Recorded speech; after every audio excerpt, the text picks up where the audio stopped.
Di wilayah gurun Amerika Barat, pemerintah Amerika sudah menyegel tempat ini dan memanggil para ahli untuk datang memeriksa situasi.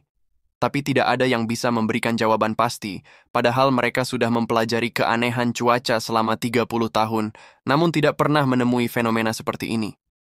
Namun kapten sudah membawa pasukan militer untuk mengurusi sesuatu yang akan keluar dari retakan di atas langit tersebut.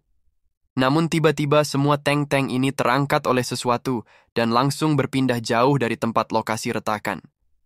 Dan itu adalah Jinwo yang sedang menggunakan Ruler's Authority, karena tidak mungkin senjata seperti itu dapat mempan terhadap para Titan. Dengan ini, panggung pertempuran pun sudah siap, dan Jinwo sudah dapat merasakan kehadiran para monster Titan dengan keinginan kuat untuk melahap daratan ini. Akhirnya Jinwo pun segera menyiapkan semua belati miliknya, dan menyuruh agar mereka cepat kemari, karena sosok yang harus mereka lawan adalah sang monark dan juga seorang hunter. Para monster Titan segera bermunculan dengan jumlah yang sangat banyak dan juga terlihat sangat besar. Sang bos Titan pun menanyakan, apakah cuman kau seseorang yang berusaha untuk menghentikan kami? Dan Jinwo pun menjawab, apakah aku terlihat seperti seorang diri di sini? Sembari Jinwo mengeluarkan semua para pasukan bayangan miliknya, dengan bayangan hitam yang langsung menyebar ke penjuru gurun di sini. Terlihat para Shadow Soldier dan para penyihir yang langsung muncul, lalu Tank beserta anak buahnya, lalu Kiba muncul beserta para jenderal dan pasukannya, lalu Beru muncul bersama para pasukan semut, lalu Jima beserta para pasukan dragon tidak berkaki, lalu para Shadow Raksasa beserta teman-temannya. Lalu diikuti Shadow Army dengan para Shadow dari tentara Rulers, dan ketiga dragon super besar seperti halnya Kamish. Mereka semua telah muncul dengan satu perintah dari Sang Raja Agungnya dan sudah bersiap dengan perintah lanjutan yang akan diberikan kepada mereka. Melihat wajah bos Titan yang sangat menjengkelkan, Sang Raja pun memerintahkan para Shadow miliknya untuk segera menyerang. Di Istana Kepresidenan Amerika sudah terdengar bahwasanya terdapat retakan di langit dan telah muncul para monster raksasa, membuat Presiden bingung dengan cara menangani para monster tanpa diketahui oleh publik. Namun, seketika pemikirannya berubah menjadi apakah mereka mampu mengatasi makhluk raksasa tersebut. Lalu, Kapten Harrison memberikan angin segar kepada Presiden bahwasanya situasinya sudah terselesaikan dan akan dijelaskan di ruang rapat. Kapten Harrison memperlihatkan video yang ditangkap oleh kamera drone di tempat kejadian. Seketika para elit terkejut dengan apa yang mereka lihat, dengan seorang manusia yang sedang berdiri di sana. Presiden menanyakan kemana perginya para militer dan malah penduduk biasa yang bertarung melawan para monster raksasa. Di sini, Kapten Harrison juga ingin mengetahui hal tersebut dan terlihat Kiba yang langsung menggunakan batu ketamakan untuk mengeluarkan sihir api super besar untuk menyerang para pasukan Titan di hadapannya. Para Titan pun mulai maju disertai para Shadow raksasa yang juga ikut maju menyerang. Mereka berdua saling beradu kekuatan tangan untuk mengetahui siapakah pemenang dari duel tersebut. Sang Raja juga langsung menerjang dengan kecepatannya dan berhasil memenggal beberapa monster Titan di sana, diikuti para Shadow semut yang langsung memakan mereka. Dengan kecepatan super dari Sang Raja, para Titan pun langsung terpenggal dan tercabik-cabik dengan serangan belati dari Sang Raja.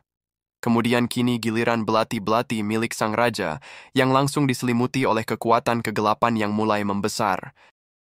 Dengan satu ayunan dari Sang Raja, belati tersebut langsung mengamuk dengan kecepatan dahsyat dan berhasil menghancurkan para monster Titan. Setelah itu kini giliran bos Titan yang ditargetkan oleh Sang Raja dan belati miliknya langsung menerjang bos Titan dengan dahsyatnya. Namun ternyata bos Titan dapat menahan serangan tersebut. Tapi dengan cepat Jinwo segera menggunakan kekuatan kegelapan untuk memperbesar ukuran tangannya. Meskipun hanya tangan kirinya saja yang Jinwo gunakan, nyatanya serangan tersebut dapat menghempaskan bos Titan hingga dia terjungkal. Setelah serangan tersebut mengenainya, terdengar suara tertawa dari bos Titan, dan dia sangat terkejut bahwasanya ada manusia sehebat Jinwo di planet terpencil seperti bumi ini. Namun menurut bos Titan, Jinwo itu harus menggunakan mana untuk memaksimalkan kekuatannya seperti tadi, dan makhluk di sini itu adalah ras yang belum berkembang menurutnya. Sedangkan mereka para Titan Elite akan mengecil ketika akan menunjukkan kekuatan penuh mereka, dan itu adalah kebalikan dari kekuatan Jinwo. Bos Titan pun berkata, kalau kau mau memohon ampunan sekarang, setidaknya aku akan memberimu pengampunan. Namun belum selesai Boss Titan berbicara, serangan pedang dari Belion langsung memenggal kepala Boss Titan dengan bantuan tunggangan dari Kaisel. Belion juga menanyakan apakah rajanya itu tadi sedang berbicara dengan monster barusan. Sang raja pun menjawab tidak. Tapi kelihatannya mereka ini makhluk dengan keangkuhan yang besar, jadi mereka itu perlu diperlakukan istimewa. Mendengar ucapan dari sang raja, Belion pun akan menjalankan perintah tersebut, dan langsung melayangkan pedang memanjangnya untuk mengeksekusi para monster Titan. Setelah selesai menyaksikan video tersebut, Presiden menanyakan apakah Kapten Harrison mengetahui identitas pemuda tersebut. Namun Kapten Harrison sama sekali tidak mengetahui siapa pemuda yang telah mengalahkan para monster raksasa di sana. Presiden sangat terkejut menyaksikan pemuda ini bisa menangani para monster raksasa itu seperti mainan. Dan itu seperti dia sedang menyaksikan kejadian di dalam film-film di dunia nyata. Lalu Presiden ingin sekali mengetahui identitas si pemuda dengan menggerakkan para intelijen terbaiknya. Namun menurut David Ranen, hal seperti itu sangatlah mustahil untuk dilakukan. Dia akan menggunakan cara spesial yang sepertinya bisa dilakukan oleh seseorang, dan orang tersebut adalah Nyonya Norma Selner. Beberapa hari kemudian penyisihan lomba lari nasional sudah akan dimulai. Jinwo dan para anggota klub juga sudah datang di tempat, namun pandangan Jinwo itu langsung tertuju kepada seseorang di sana. Orang tersebut juga sedang memandang Jinwo dengan penuh tanda tanya. Lalu salah satu rekannya bertanya kepada orang tersebut yang bernama Kim Chul, "Kenapa kau tidak melakukan pemanasan?" Seketika itu juga Jinwo tersadar kalau orang itu adalah Iron. Rival ketua Taiwong meledek kalau apakah sekolahnya sudah mulai mengampas. Hingga mengandalkan siswa tahun pertama, yaitu Jinwo di semua pertandingan, karena Sangin harus beristirahat untuk beberapa bulan. Namun Taiwong hanya berkata, kalau kau pasti tidak akan banyak berbicara setelah melihat kemampuan juniornya nanti di lapangan. Si rival hanya tersenyum dengan pernyataan dari Taiwong. Karena menurutnya Taiwong itu seharusnya meningkatkan kemampuan dan bukan meningkatkan kehebatan dalam bercandaannya. Sebenarnya dia juga kedatangan junior yang luar biasa dan menyuruhnya untuk memperkenalkan dirinya. Namun saat ini Kim Chul sedang merasakan tekanan yang luar biasa di sekujur tubuhnya. Ketakutan kepada anak seumuran yang bahkan Kim Chul belum pernah bertemu sebelumnya, membuat dia sangat kesal karena terintimidasi oleh anak yang seumuran dengannya. Kim Chul pun berteriak ini tidak mungkin terjadi kepada diriku, membuat seniornya terkejut dan mengatakan apakah dirimu sakit. Namun Kim Chul menjawab kalau dirinya itu baik-baik saja. Kim Chul pun mendekati Jinwo karena dirinya tidak mungkin takut kepada anak kurus kering sepertinya.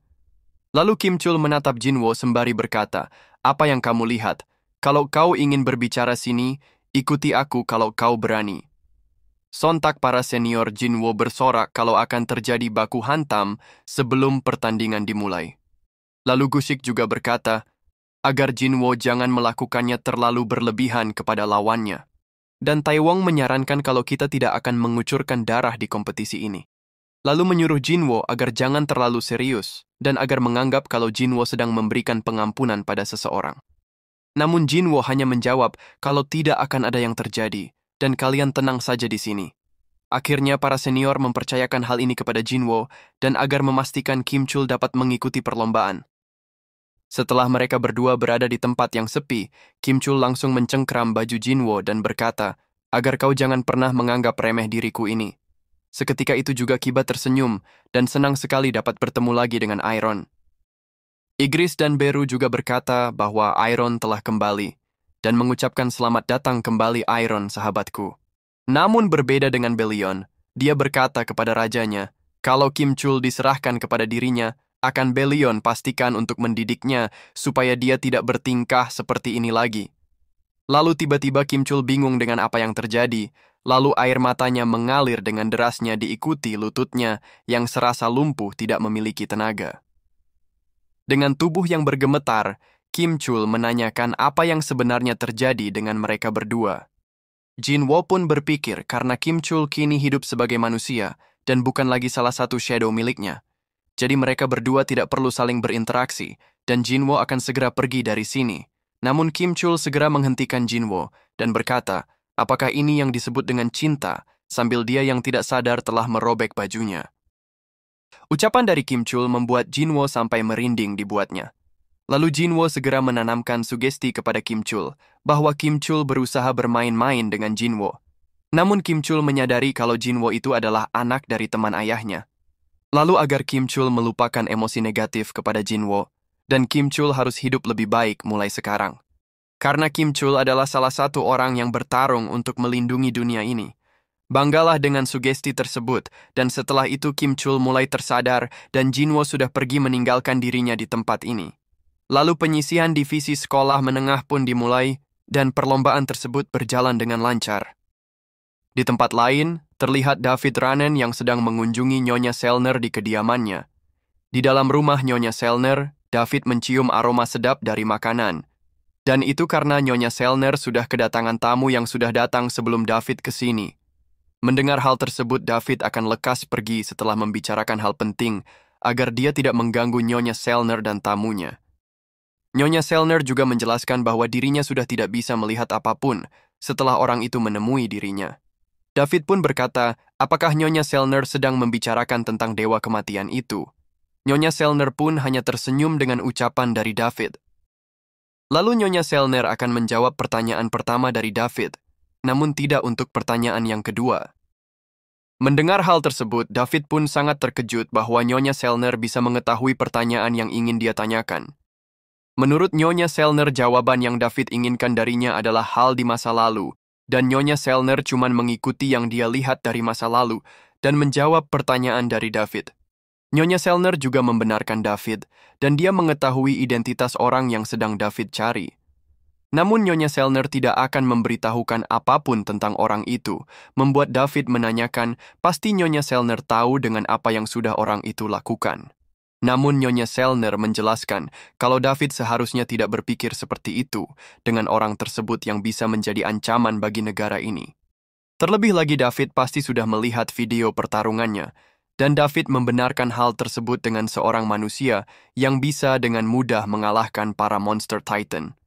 Kekuatannya memang luar biasa, tapi juga sangat menakutkan, dan David yakin orang itu sudah menyelamatkan umat manusia. Lalu Nyonya Selner menjelaskan apakah David percaya kalau itu semua bukanlah kejadian kali pertama, dan kejadian seperti itu pernah terjadi di masa lalu. David pun menanyakan apakah umat manusia telah menghadapi ancaman kehancuran ketika kita semua tidak menyadarinya. Dan Nyonya Selner menjawab mungkin orang itu memang seperti yang David pikirkan. Akhirnya David pun mohon undur diri. Dan dia menanyakan, apakah Nyonya Selner bisa menjamin bahwa orang dalam video itu bukanlah orang yang berbahaya bagi dunia ini. Dan Nyonya Selner pun dapat menjamin kalau orang itu adalah pahlawan dunia ini. Akhirnya David akan melupakan tentang identitas dari orang tersebut. Nyonya Selner juga memberikan kue yang sudah dibuatnya, namun David menolaknya dan akan berkunjung lagi di waktu lain. Thomas Andre yang menjadi tamu pertama Nyonya Selner berkata kalau dirinya tidak terlalu menyukai David dan menanyakan apakah Nyonya Selner ingin diriku memberinya pelajaran. Namun Nyonya Selner menjelaskan kalau Thomas Andre menimbulkan sebuah masalah, maka dia akan didiskualifikasi sebagai petarung. Lalu Thomas Andre menanyakan, mungkin ada banyak orang yang meninggal dalam kejadian itu selain diriku, terutama dalam kecelakaan lalu lintas, dan pastinya jumlahnya sangat banyak. Namun Thomas Andre berhasil selamat tanpa mengalami kecelakaan, berkat anjuran dari Nyonya Selner dan kenapa engkau menyelamatkan diriku waktu itu. Lalu Nyonya Selner menjawab kalau Thomas Andre telah melakukan banyak kebaikan di kehidupan sebelumnya. Namun Thomas Andre menjelaskan kalau dirinya adalah si iblis UFC, dan tidak terlalu mengerti dengan maksud Nyonya Selner atas kebaikannya di kehidupan sebelumnya. Nyonya Selner pun menjawab kalau Thomas Andre tidak perlu mengetahui sejauh apa masa lalunya saat itu. Lalu Thomas Andre menanyakan apa yang telah dilakukan orang di dalam video sampai membuat David mengunjungi dirimu. Dan Nyonya Selner menjawab kalau orang tersebut telah menyelamatkan dunia ini. Thomas Andre tidak bisa menebak Nyonya Selner itu sedang bercanda atau serius. Dan akhirnya Thomas Andre menanyakan sedang melakukan apakah si penyelamat dunia itu sekarang. Dan Nyonya Selner menjawab, entahlah, mungkin dia sedang menikmati masa mudanya di luar sana dengan seseorang yang berharga baginya. Babak penyisihan lomba lari tingkat SMP akhirnya dimulai. Dan terlihat Cha Hae-in sudah bersiap untuk ikut turut serta dalam pertandingan tersebut. Dengan kecepatan lari yang dimiliki oleh Cha Hae-in, dia berusaha dengan keras untuk mengalahkan para lawannya. Meskipun lawannya sempat unggul, namun Cha Hae-in terus mengerahkan seluruh kemampuannya, dan akhirnya dia berhasil memenangkan pertandingan tersebut dengan di posisi pertama. Setelah pertandingan tersebut selesai, kaki Cha Hae-in ternyata terluka dan terlihat bengkak di bagian kakinya. Dia berhasil lolos di babak penyisihan pertama, namun kaki yang bengkak ini sangat membuatnya kerepotan untuk pertandingan berikutnya. Tiba-tiba datanglah seseorang yang berkata di belakangnya, "Apakah kau akan terus berlari jika luka tersebut disembuhkan?" Dan ternyata dia adalah Jinwo, yang menawarkan pengobatan kepada Cha Hae-in.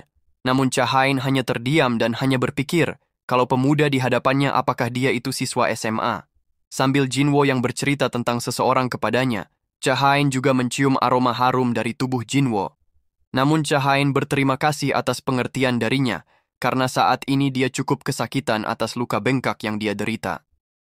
Akhirnya Jinwo pun menyuruh Cha Hae-in untuk diam terlebih dahulu, karena dia akan segera mengobati lukanya. Cha Hae-in sempat terkejut atas perlakuan dari pemuda yang baru dia kenal. Namun seketika rasa sakitnya perlahan hilang dan Jinwo pun berkata kalau Cha Hae-in harus terus berlari tanpa sebuah penyesalan. Setelah lukanya berhasil disembuhkan, Cha Hae-in menanyakan apakah kita pernah bertemu sebelumnya di suatu tempat. Jinwo pun hanya tersenyum dan akan menjawab pertanyaan darinya kalau Cha Hae-in menang melawannya dalam lomba lari. Namun Cha Hae-in berkata kalau kau adalah siswa SMA, dan aku sudah melihatmu memenangkan semua lomba lari di babak penyisihan. Dan dia menanyakan apakah kau akan menjawab pertanyaanku, kalau aku berhasil mengalahkan rekormu di kemudian hari. Melihat sifat Cha Hae-in yang masih seperti anak-anak, akhirnya Jinwo pun mengiyakan pertanyaan darinya. Setelah itu Jinwo pun kembali beraktivitas seperti biasa sebagai siswa SMA normal bersama dengan teman-temannya.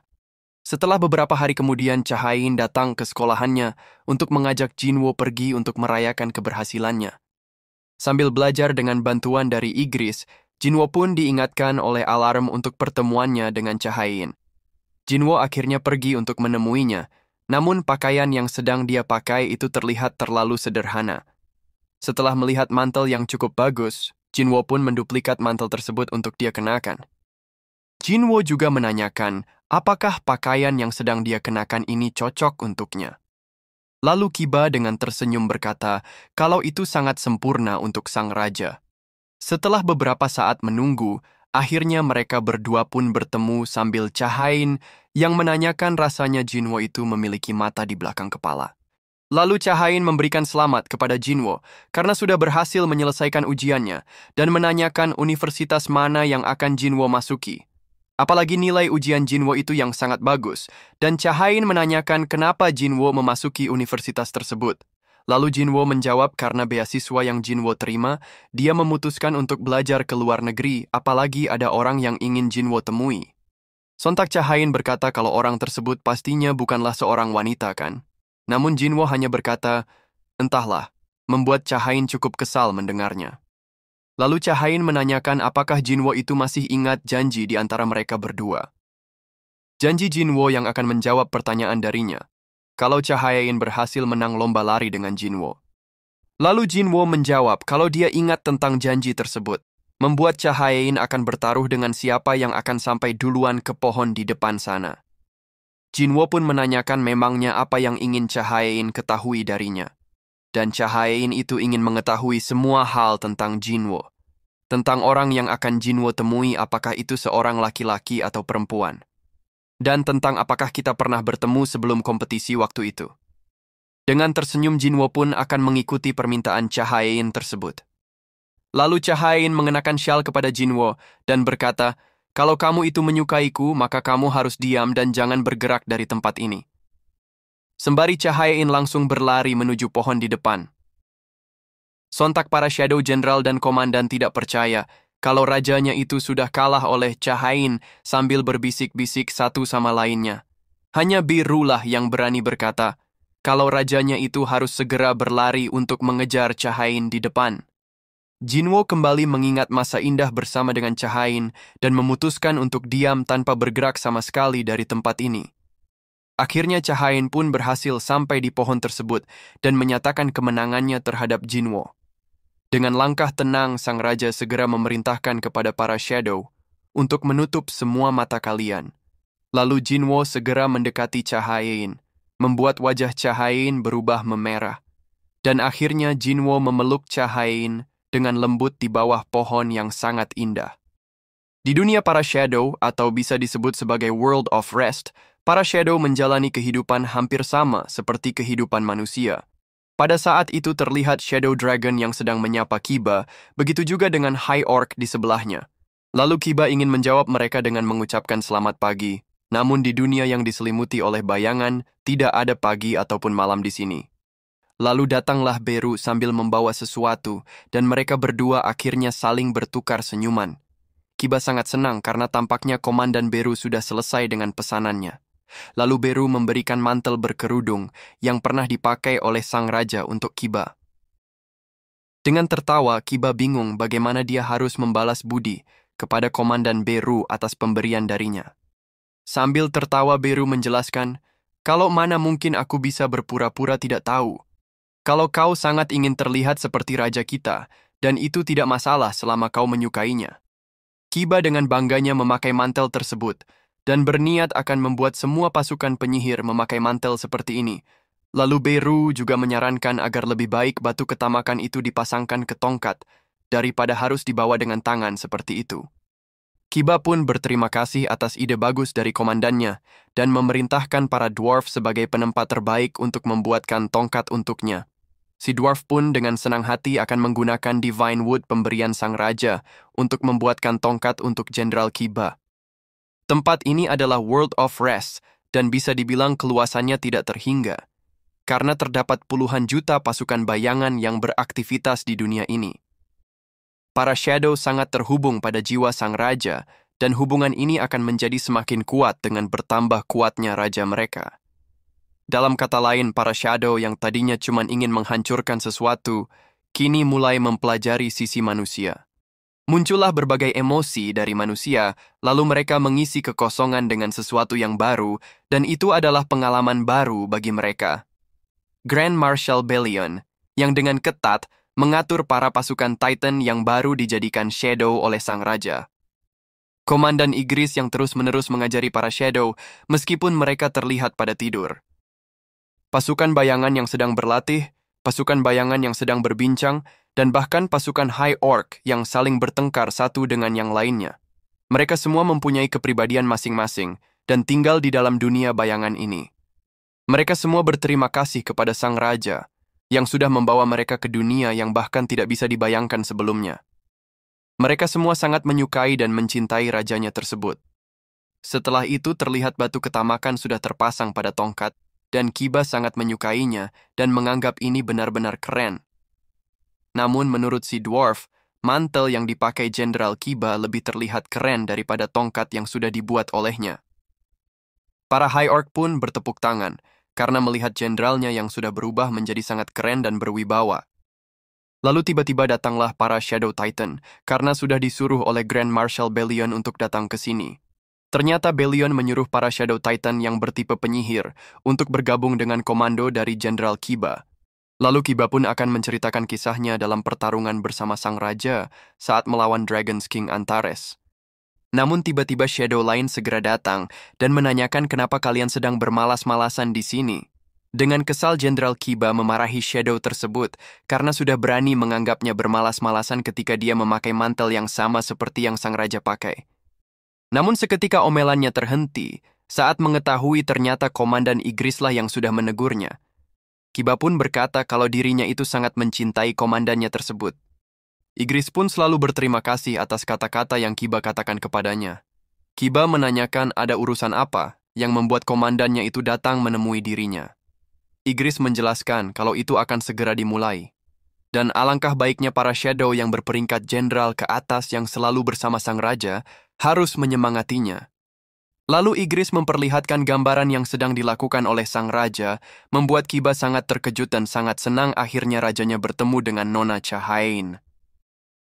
Seketika para Shadow yang ikut melihatnya langsung bersorak gembira dengan hal tersebut. Igris adalah kesatria dan pedang sang raja, salah satu sayap yang memimpin pasukan bayangan. Igris juga membantu sang raja dalam belajar, dan siapa lagi yang akan membantu rajanya kalau bukan dirinya? Tidak mungkin itu komandan tertinggi Belion yang tubuhnya sebesar gunung. Atau komandan Beru yang memang pintar, tapi tetap saja dia itu adalah serangga. Dan Igris yang lulus dari Akademi Kesatria, dengan hasil luar biasa yang harus membantu sang raja. Walau terkadang jawaban dari Igris itu salah, namun Igris akan belajar lebih mendalam demi kebaikan sang raja. Medan perang sang raja adalah medan perang Igris juga. Karena sang raja memasuki medan perang baru, tampaknya masa-masa kehormatan yang Igris alami akan terus berlanjut untuk sementara waktu.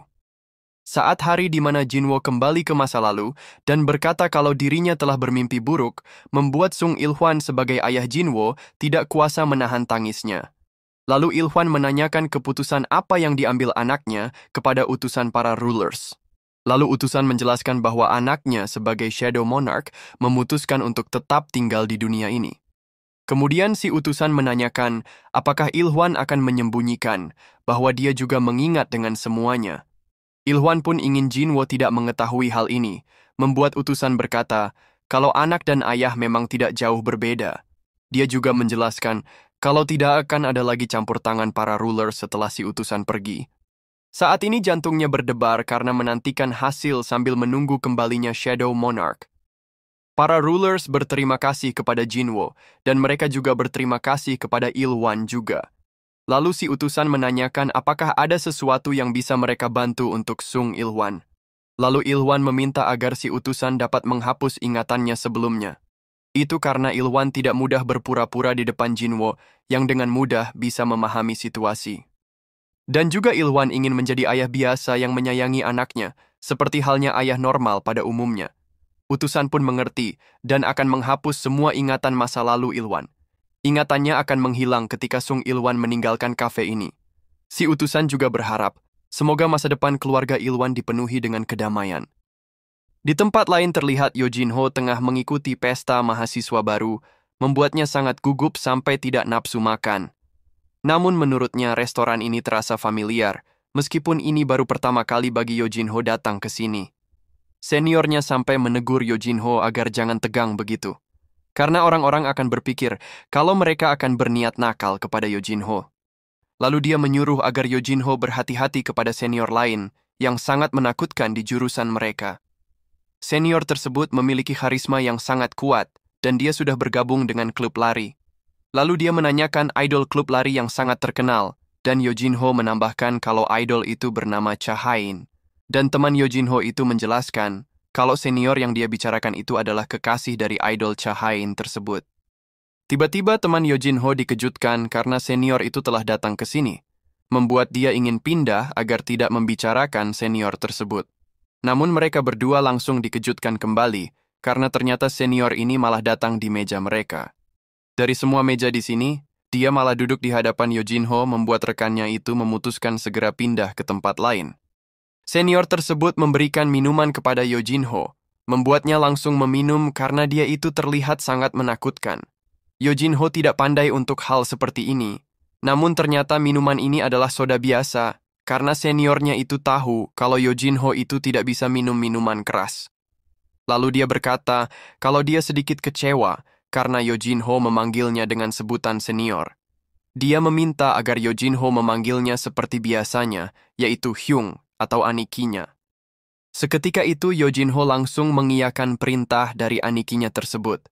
Yo Jinho merasa kalau hal seperti ini terasa begitu familiar, apalagi anikinya itu adalah Jinwo yang sudah tahu namanya sebelum Yo Jinho memberitahukan namanya. Dengan wajah ceria, Yo Jinho pun akhirnya bersulang dengan anikinya tersebut. Setelah beberapa waktu berlalu, terlihat Jinwo menelpon Yo Jinho karena dia ada urusan ke rumah sakit. Dia meminta tolong kepada Yo Jinho untuk mengabsenkan dirinya di kelas sore nanti. Yo Jinho berkata kalau anikinya itu sangat dikenal oleh profesor, dan tidak mungkin ada seseorang yang bisa mengabsenkan anikinya itu. Namun Jinwo bersikeras Yo Jinho untuk melakukan hal tersebut, dan segera mematikan teleponnya. Di sana terlihat Jo-hye yang sudah mengambil jurusan perawat, namun sangat kesal karena aksen busannya terlalu kental. Dia belum lancar dengan aksen Seoul dan terlebih lagi begitu banyak bahasa Inggris yang harus dia gunakan di universitas ini. Setelah berpapasan dengan Jinwo, Jo-hye pun menyapanya dan menanyakan apakah sebelumnya kita pernah bertemu. Namun Jinwo berkata tidak, di hadapan wanita yang terlihat sangat mempesona seperti Jo-hye. Mendengar jawaban tidak dari orang yang tidak dia kenal, membuat Jo-hye berpikir bahwa orang ini mengira bahwa Jo-hye berusaha merayunya. Atau mungkin orang itu berpikir kalau Jo-hye itu anggota sekte yang berusaha untuk merekrutnya. Di dalam rumah sakit terlihat seorang dokter yang memasuki ruangan khusus yang dijaga oleh para agen. Ternyata pasiennya adalah Ketua Go, yang langsung meminta kepada dokter untuk membantunya berdiri. Setelah itu dokter melihat ramuan aneh yang sudah ada di meja Ketua Go dan langsung menanyakan ramuan tersebut. Lalu Ketua Go menjelaskan kalau tadi ada pemuda yang datang memberikan ramuan ini kepadanya. Pemuda itu sangat luar biasa, padahal ada beberapa agen yang menjaga kamar ini dengan ketat. Tapi dia bisa meninggalkan ramuan ini tanpa disadari siapapun, dan yang sulit dipercaya adalah yang dikatakan pemuda itu kepada Ketua Go. Dia berkata kalau Ketua Go bertarung bersamanya melawan para monster di waktu yang sudah hilang. Dan sebagai ucapan terima kasih, pemuda tersebut memberikan ramuan ini dan menghilang begitu saja bagaikan bayangan. Ketua Go sudah bosan dengan ini semua dan akan meminum ramuan dari pemuda tersebut, lalu tidak akan menyesal bila terjadi sesuatu kepada dirinya. Setelah meminum ramuan tersebut, Ketua Go ingin beristirahat sebentar dan dokter pun akan datang bila Ketua Go membutuhkannya. Ramuan tersebut langsung berefek hingga dapat membuat raut wajah Ketua Go menjadi bersinar kembali. Ketua Go akhirnya dapat merasakan kembali sinar matahari yang terasa hangat dan musim dingin yang semakin mendekat. Setelah beberapa tahun berlalu, kini Jinwo telah memulai karirnya di kepolisian. Dan di departemen kepolisian ada seorang investigator bernama Phantom. Karena dia selalu menangkap para kriminal di kasus yang diterima, bahkan kasus-kasus yang pernah ada di masa lalu, dan presentasi berhasilnya adalah 100%. Bahkan rumor mengatakan kalau para kriminal akan menjadi domba penurut di hadapan Phantom tersebut. Rumor ini sudah menyebar ke seluruh kantor kepolisian di daerahnya. Apalagi dia menolak tawaran untuk promosi karena ingin memfokuskan dirinya di pekerjaan tersebut. Pemuda ini adalah detektif baru yang bernama Sehan. Dia baru bergabung hari ini dan langsung disambut baik oleh salah satu senior di sana. Bahkan Sehan diberikan kopi olehnya. Sehan berkata kalau kepala departemen sudah menempatkan dirinya dengan detektif Sung Jinwo. Lalu senior pun menjelaskan kalau Jinwo itu adalah si Phantom, karena tidak ada yang pernah tahu di mana dia sebenarnya. Itulah yang membuat Jinwo diberikan julukan seperti itu, dan semua kantor kepolisian memanggilnya begitu. Sebenarnya kopi yang diberikan kepada Sehan harusnya untuk Jinwo juga, ucap si senior. Tiba-tiba Jinwo si Phantom sudah datang di kantor kepolisian. Lalu senior menanyakan apakah situasinya berjalan dengan lancar, dan Jinwo pun mengiyakannya. Lalu senior memperkenalkan anggota baru yang akan menjadi partner Jinwo, dan Jinwo pun langsung akan mengajarkan beberapa hal kepadanya. Dengan raut wajah cemas, Sehan berharap agar si Phantom tidak marah karena kopi paginya sudah diminum olehnya. Jinwo juga menanyakan alasan Sehan menjadi seorang polisi. Lalu Sehan menjawab kalau dirinya itu ingin menangkap orang jahat dan Jinwo pun akan mengajaknya melakukan hal itu sekarang. Akhirnya mereka berdua dengan akrabnya pergi untuk melakukan sebuah tugas, dan Sehan tidak bisa percaya kalau dirinya kini akan belajar cara menangkap penjahat dari si Phantom. Beberapa saat kemudian terlihat Sehan yang tampak begitu sekarat, karena dia mengikuti detektif Jinwo untuk menangkap para penjahat seharian penuh. Igris juga berharap kalau rajanya itu memberikan tugas rendahan seperti ini kepada mereka para shadow saja. Namun Jinwo cukup senang karena Sehan memiliki pengalaman menangkap para pencuri, meskipun tidak menggunakan senjata, dan itu layak untuk mengajarinya. Lalu terlihat seorang wanita yang bersikeras kalau temannya itu tidak mati dengan melakukan bunuh diri. Namun senior menjelaskan kalau bukti-bukti sudah mengarah ke hal tersebut. Si wanita juga memberikan pesan temannya kepada si senior sebelum temannya itu meninggal. Akhirnya Jinwo pun datang untuk melihat berkas-berkas si korban, dan senior berkata kalau Jinwo itu jangan sampai mempersulit dirinya. Wanita yang ditemukan meninggal di bathtub karena luka besar pada pergelangan tangannya dan kehabisan banyak darah. Barang bukti pisau juga ditemukan di kamar mandi, dan satu-satunya sidik jari yang ditemukan di lokasi, yaitu hanyalah milik korban. Lalu korban yang biasanya hadir dengan sifat yang ceria, sebenarnya depresi dan Jinwo tidak melihat hal aneh yang ada di sini. Meskipun begitu, Jinwo akan datang untuk memeriksanya sendiri. Dan sepertinya Phantom sudah menemukan sesuatu lagi, pikir si senior. Lalu Jinwo ingin berbicara kepada si wanita untuk menanyakan beberapa pertanyaan kepadanya. Di malam harinya akhirnya Jinwo pun datang dan langsung mengecek sendiri tempat tinggal si korban. Jinwo sudah terbiasa melihat mayat di masa lalu, dan akhirnya Jinwo pun membangkitkan korban dengan skill shadow extraction miliknya dan berhasil membangkitkan si korban menjadi shadow.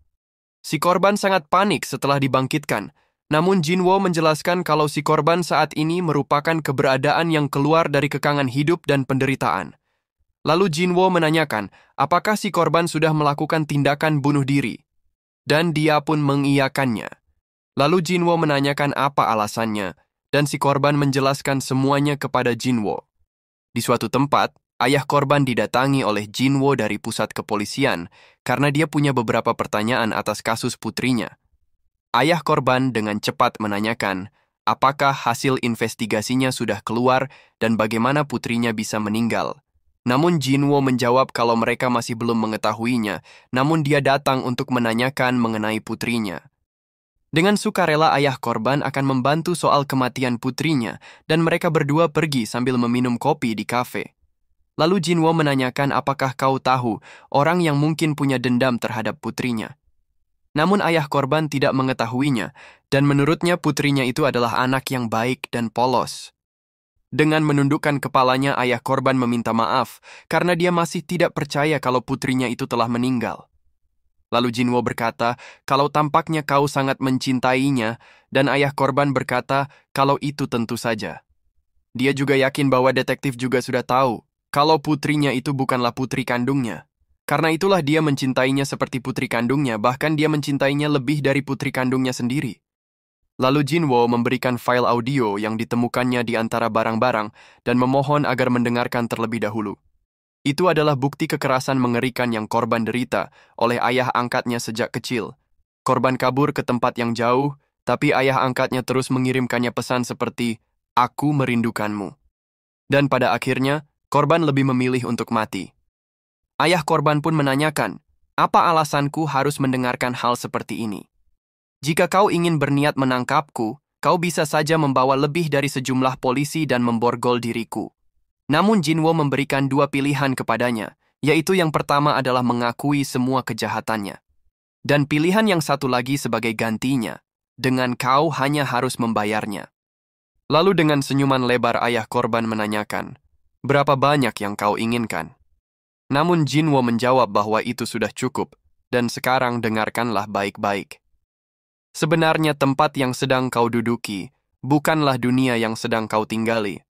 Ternyata Jinwo sudah membuat tempat ini tampak seperti dunia manusia dari luar. Tanah di mana yang mati tidak bisa masuk tanpa seizin pemiliknya, dan ini adalah wilayah peristirahatan abadi. Dengan wajah panik, ayah korban menanyakan siapakah kau sebenarnya, dan ini pasti hanyalah sebuah mimpi menurutnya. Dan akhirnya para shadow langsung menghajar ayah korban, dengan cara yang menurut Jinwo itu sepadan dengan apa yang sudah dia lakukan. Setelah dirasa semuanya selesai, Shadow Jinyi berterima kasih kepada tuannya karena sudah membalaskan dendamnya. Lalu Jinwo menanyakan, apakah ada lagi yang ingin dia sampaikan? Shadow Jinyi berkata, jika tidak terlalu merepotkan tuannya itu, dia memohon satu hal lagi. Dan di pagi harinya, Jinwo memberikan kotak kado kepada rekan korban. Ini adalah permintaan Jinyi untuk memberikan kado ini kepadanya. Lalu Jinwo menjelaskan, kalau kasus ini tinggi kebenarannya, bukanlah kasus pembunuhan dan investigasi akan segera berakhir. Lalu rekan korban pun berterima kasih kepada detektif Jinwo atas kado tersebut.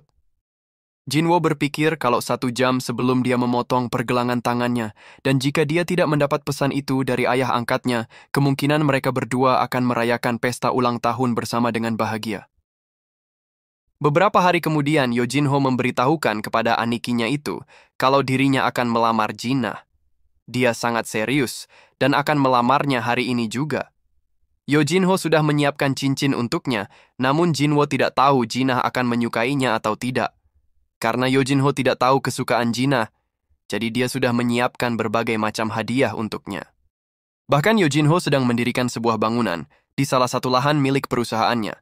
Jadi saat Jinah sudah lulus dari sekolah medisnya nanti, Yo Jinho akan membuatkan rumah sakit untuknya di sana. Jinwo pun menanyakan apakah perkiraan harga bangunan itu sekitar 30 miliar won. Dan Yo Jinho cukup terkejut karena anikinya itu bisa tahu dengan perkiraan harga bangunan tersebut. Lalu Jinwo menjelaskan kalau Yo Jinho itu tidak perlu terlalu berusaha keras dengan memberikan semua ini kepada Jinah dan Yo Jinho hanya perlu untuk menjadi dirinya sendiri. Mendengar hal yang membahagiakan tersebut, Yo Jinho pun langsung memeluk anikinya itu dengan sangat terharu kepadanya. Setelah itu Jinwo pun pulang ke rumah dan sudah disambut oleh anak dan istrinya. Cha Hae-in sebagai istri Jinwo menyambut suaminya dengan hangat meskipun sudah larut malam. Cha Hae-in menanyakan kenapa suaminya itu keluar malam, meskipun dirinya itu tidak suka untuk minum minuman keras. Lalu Jinwo pun menjelaskan kalau tadi dia menemui Yo Jinho, karena ada sesuatu yang penting untuk dibicarakan. Cha Hae-in juga sudah tahu dengan maksud dari Yo Jinho kepada adik iparnya tersebut. Lalu Jinwo menggendong anaknya yang bernama Sung Suho, karena sudah jam segini tapi dia masih bersemangat. Lalu Jinwo menanyakan ada apa dengan mereka para Shadow yang sedang bersama dengan Suho seharian ini. Terlihat Belion yang sangat bersikeras ingin mengajarkan ilmu berpedang kepada tuan mudanya.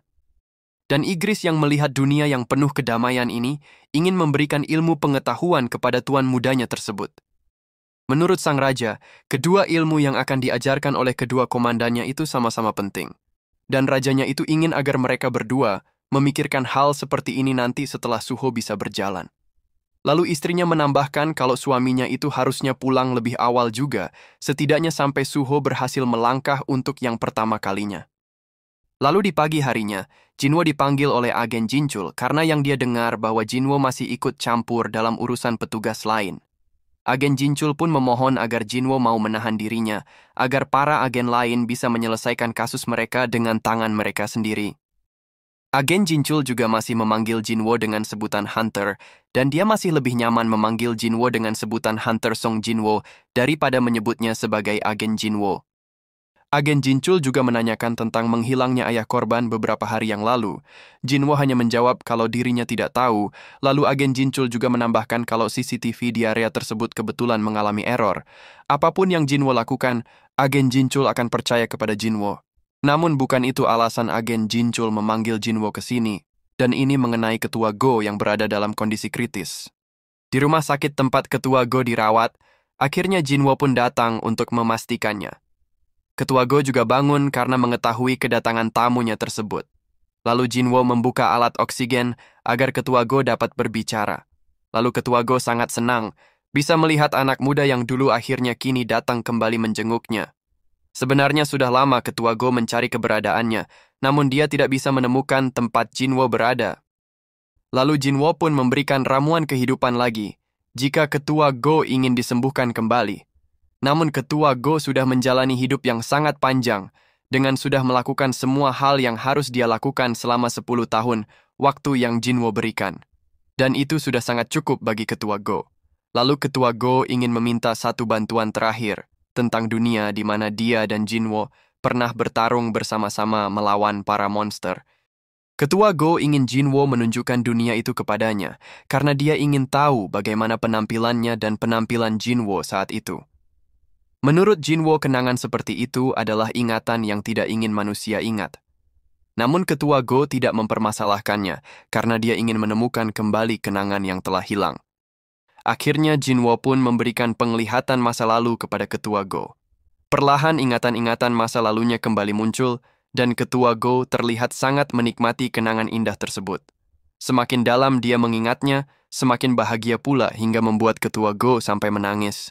Bersama Hunter Sung Jinwo, sekali lagi Ketua Go sangat-sangat berterima kasih atas semua yang sudah dilakukan oleh Jinwo kepadanya.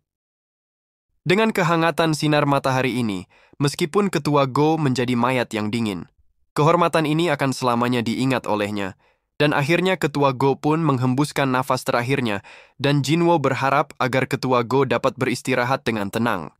Ketua Go yang telah berkorban untuk banyak orang juga merupakan seorang pahlawan, ucap Jinwo. Akhirnya Jinwo pun segera pergi dan langsung mendapatkan panggilan dari istri tercintanya. Cha Hain memberitahukan kepada suaminya kalau suhu mereka saat ini sedang terbang melayang dan terlihat Belion dan juga Igris malah bertepuk tangan melihat tingkah tuan mudanya tersebut. Mendengar hal itu, Jinwo pun teringat ucapan dari Yo Jinho. Kalau anaknya itu akan langsung berlari tepat setelah dilahirkan oleh Nyonya Cha Hain.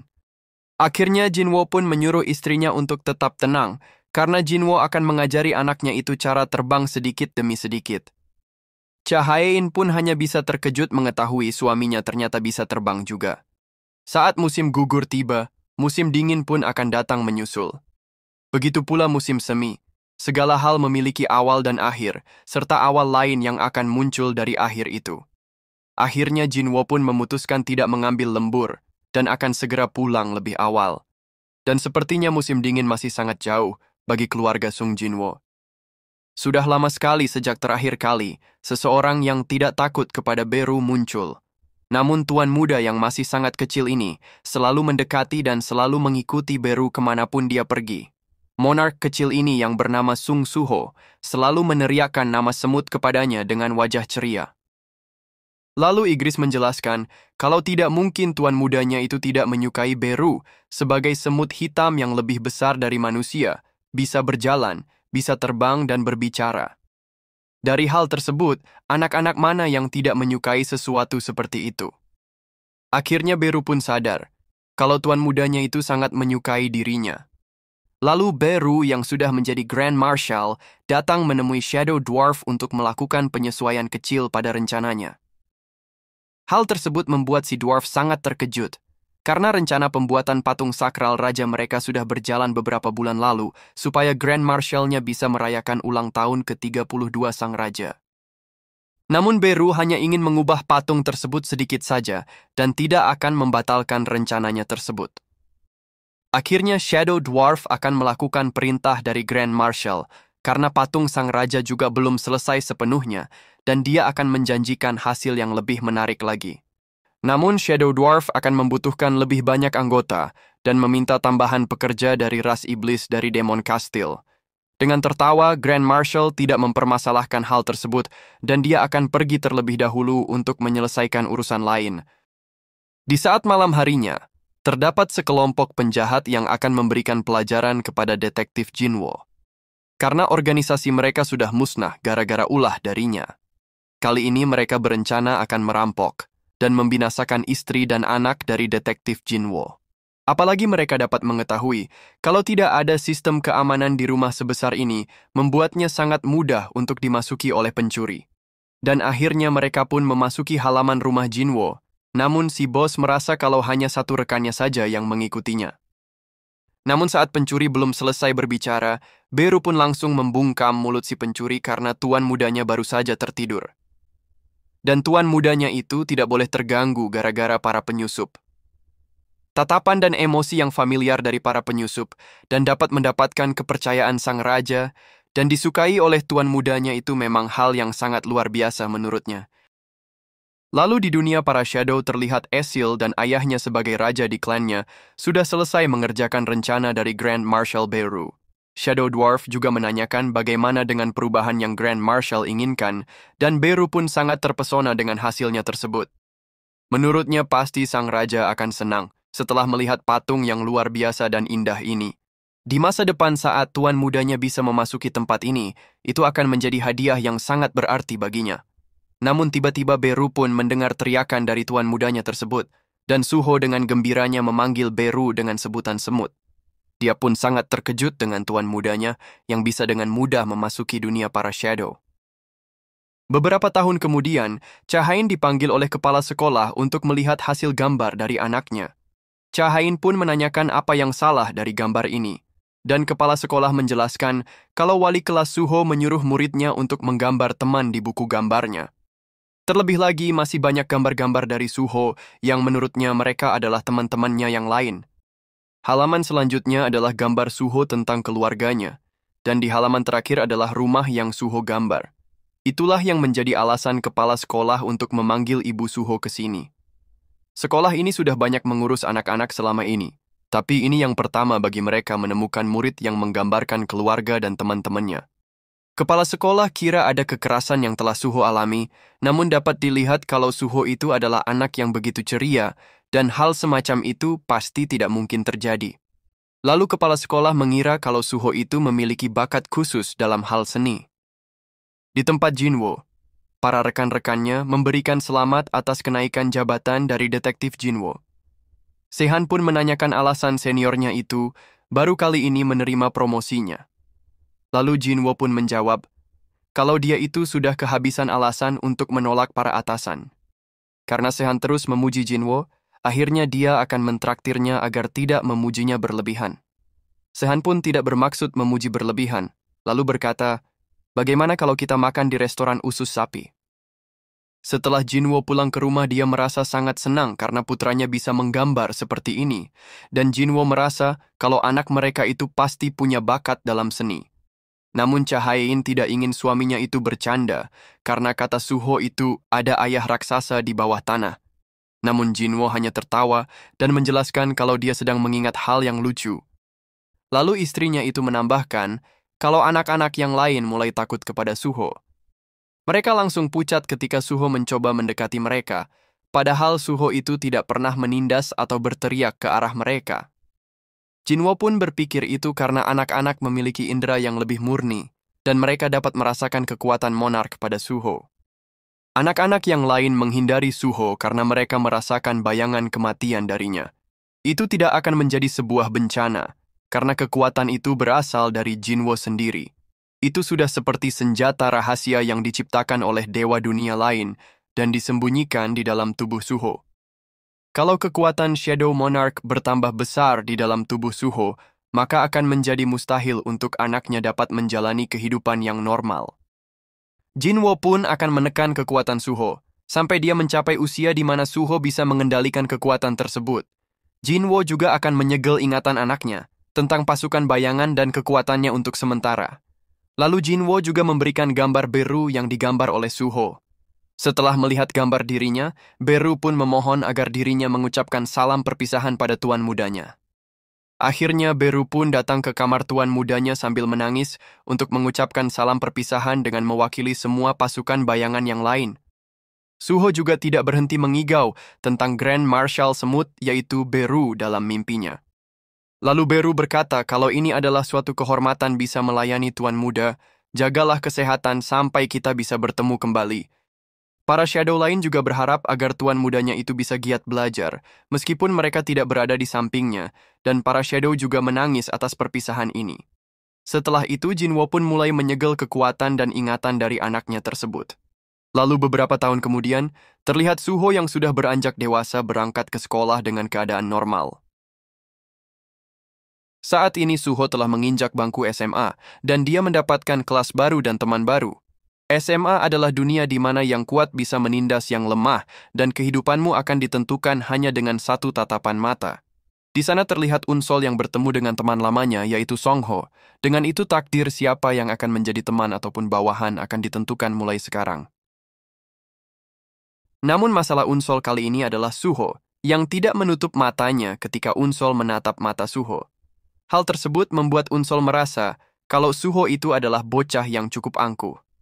Seketika itu juga Songho langsung menghentikan niatan Unsol, karena Suho berasal dari sekolahan yang sama dengan dirinya, dan dia menyarankan agar Unsol tidak menyentuh Suho kali ini. Tindakan Songho membuat Unsol sangat marah, dan setelah jam pelajaran selesai, Unsol dan teman-temannya telah memberikan pelajaran kepada Songho. Padahal rumor mengatakan kalau Songho itu cukup kuat, namun dia tidak melakukan perlawanan saat Unsol menghajarnya. Karena Songho melindungi Suho sampai sebegitunya, Unsol pun menanyakan siapakah sebenarnya Suho itu. Songho pun menjelaskan bahwa Suho itu adalah orang terkuat di SMP mereka. Bahkan Songho dan teman-temannya tidak bisa menyentuh Suho sama sekali. Songho angkat bicara karena dia pikir situasinya akan menjadi rumit jika Unsol mendekati Suho pagi tadi. Namun Unsol malah tidak percaya dan terus menghajar Songho. Unsol berpikir kalau Suho itu memang orang kuat, maka akan terdengar rumor yang menjelaskan hal tersebut. Tiba-tiba Suho datang dan menganggap kalau Song Ho itu sudah bekerja dengan baik kali ini. Dengan hal semacam ini, Suho berkata kalau seharusnya ini sudah cukup untuk alasan membela diri. Song Ho pun paham dengan maksud dari Suho, dan seketika itu, tendangan langsung menghajar salah satu teman Unsol. Bahkan tidak hanya itu saja, tendangan kedua Suho langsung mendarat tepat di wajah teman Unsol lainnya.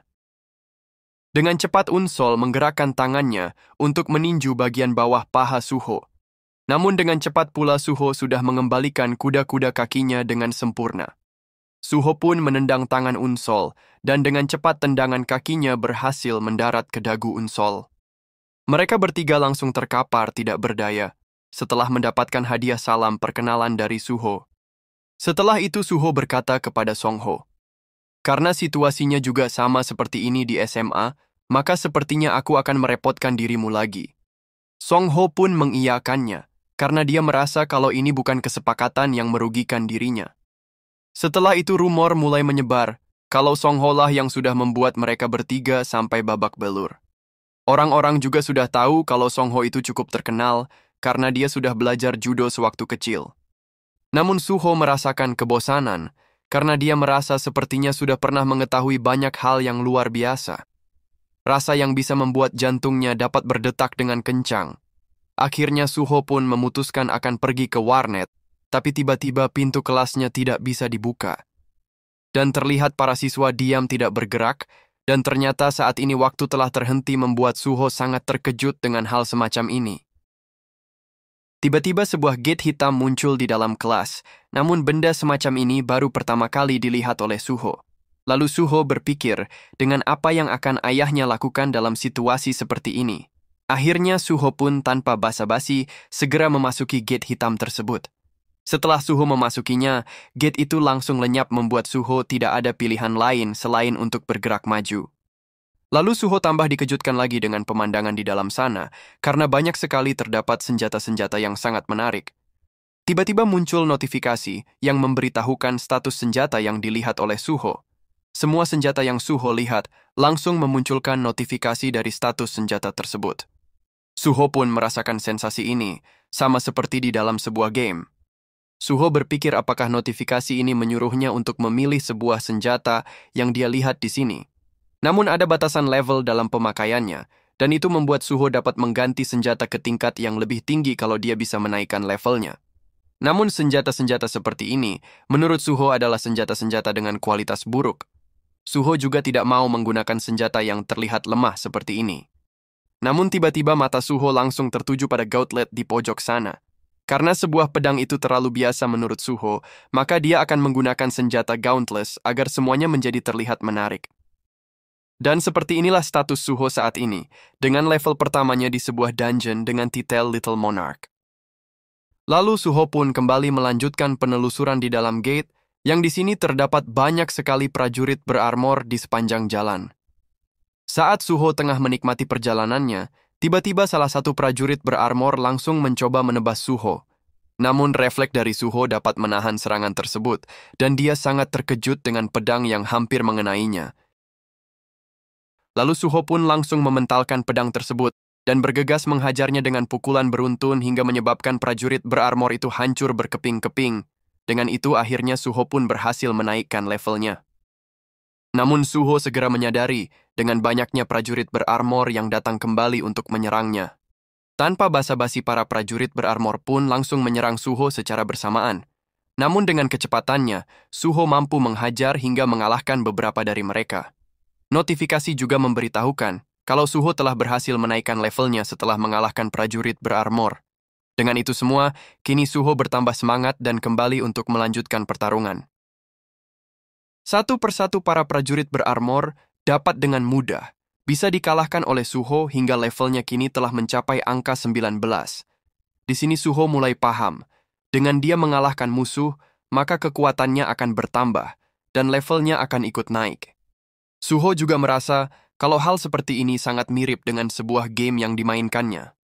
Dengan levelnya yang sudah naik, Suho tidak kesulitan melawan para prajurit meskipun mereka menyerang secara bersamaan.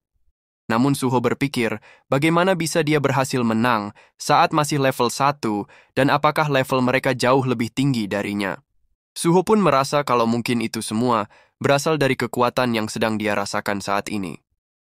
Akhirnya Suho ingin bertambah sedikit lebih kuat lagi, dan dia melanjutkan dengan membuka gerbang besar di hadapannya. Di sana Suho telah disambut oleh Igris, yang dengan santainya menunggu Suho sambil duduk seperti seorang bos dungeon. Dengan sekali lihat saja, Suho bisa tahu kalau Igris itu sangatlah kuat, apalagi ditambah dengan pedang yang bisa mengeluarkan petir seperti itu. Dengan penuh percaya diri, Suho pun akan menyerang terlebih dahulu. Namun tiba-tiba Igris dengan kecepatannya sudah maju terlebih dahulu dan berhasil melayangkan tebasannya kepada Suho hingga membuat ledakan yang cukup besar. Suho pun langsung terbangun dari kekalahannya dengan Igris, dan dia cukup terkejut karena masih bisa hidup namun kembali ke tempat awal. Suho mulai bangkit kembali, lalu melihat salah satu api biru yang telah padam, dan dia yakin kalau tadinya api biru itu menyala. Suho juga merasa kalau ini bukanlah suatu kebetulan, dan dia mulai paham dengan sesuatu di sini. Karena levelnya sudah cukup tinggi, Suho pun mulai mengganti senjata dengan level yang lebih tinggi. Suho akan mulai lebih berhati-hati karena entah apa yang terjadi jika ketiga api biru itu padam. Dan di percobaannya yang kedua, Suho juga gagal dan kembali lagi ke tempat semula dengan kini menyisakan satu api biru yang masih menyala. Hal tersebut membuat Suho frustasi karena Igris itu terlalu kuat bagi dirinya dan kekuatan Igris tidak berimbang dengannya. Suho juga melihat senjata yang telah digunakan oleh Igris, namun notifikasi memberitahukan kalau pedang di hadapannya itu adalah palsu, namun levelnya harus 60 bila ingin menggunakannya.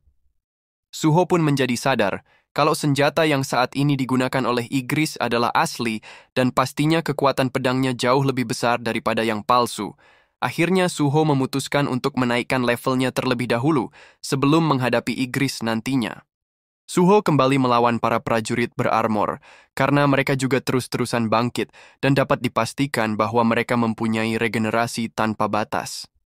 Suho pun akhirnya bertarung kembali dengan para prajurit berarmor, menggunakan senjata-senjata yang dia bawa sambil mencobanya satu persatu. Setelah Suho berhasil mengalahkan prajurit pemanah, tiba-tiba notifikasi memberitahukan bahwa kini Suho telah mencapai level yang dibutuhkan sebagai seorang player.